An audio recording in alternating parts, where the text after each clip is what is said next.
Market yard లో ఉద్రిక్తత చోటు చేసుకుంది. పంట కొనుగోలు చేయడం లేదని నిరసిస్తూ మార్కెట్ యార్డ్ కు రైతులు తాళం వేశారు. ప్రతిరోజు ఎండలో ఉంటున్నా ఎవరూ పట్టించుకోవడం లేదంటూ రైతులు ఆందోళనకు దిగారు. అధికారుల తీరును నిరసిస్తూ ధర్నా చేపట్టారు. వెంటనే పంట కొనుగోలు చేయాలని రైతులు డిమాండ్ చేశారు.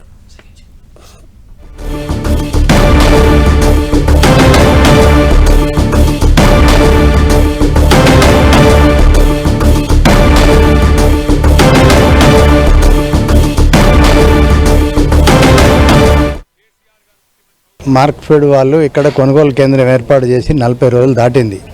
కానీ ఇప్పటి వరకు ఒక లారీ కూడా ఇవాళ కాంటలు పెట్టి లారీలను బయటకెత్తలే.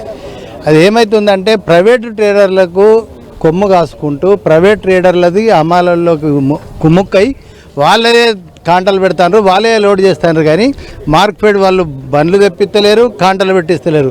ఒకవేళ లొల్లి చేసి కాంట పెట్టిస్తే కాంట చేసి మళ్ళీ అక్కడనే వేస్తుండ్రు, కానీ లోడ్ చేస్తలేరు. ఏమనంటే లారీలు వస్తలేవని సాకులు చెప్తారు. ఫస్ట్ అంతకుముందు 10 రోజుల ముందు నుంచి మాకు ఎక్కడ జాగ్రత్త చూపిస్తారు అంటే 10 రోజులు గడిపిన తర్వాత తీసుకొస్తే మార్కెట్ ఆఫీస్ ముందర పోయడం జరిగింది బలవంతంగా. 20 రోజులు అవుతుంది. ఎవ్వరు అంటే 20 రోజులకు అవుతుంది కానీ ఎవరు జోకిర్రు. 5 రోజుల కింద జోకి అదే అన్న పెట్టిర్రు. ఎవరు అమాలోళ్ళకు సహకారం లేదు, ఆఫీసర్ సహకారం లేదు.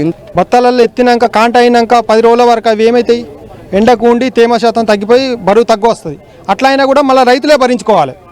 ఇది ఎక్కడ న్యాయం చెప్పండి. కాంట అయినాక 10 రోజులు 15 రోజులు ఉంటాయా? 15 రోజులు ఉంటే అప్పటి వరకు ఏమవుతుంది వాటి పరిస్థితి? ఎట్లయినా ఎండ ఎట్లా కొడుతుంది సార్? తక్కువ అవుతాయి కంపల్సరీ.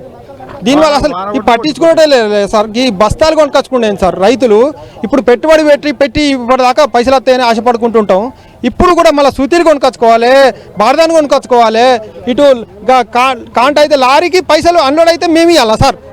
అన్లోడ్ చేయడానికి కూడా మేము ఎట్లా ఇస్తాం సార్? అవి దీన్ని పట్టించుకునేటోళ్ళు సార్. మేము ఇట్లా ఒరుడు అచ్చుడు పోవుడు అవుతుంది. రోజు పొద్దున అచ్చుడు.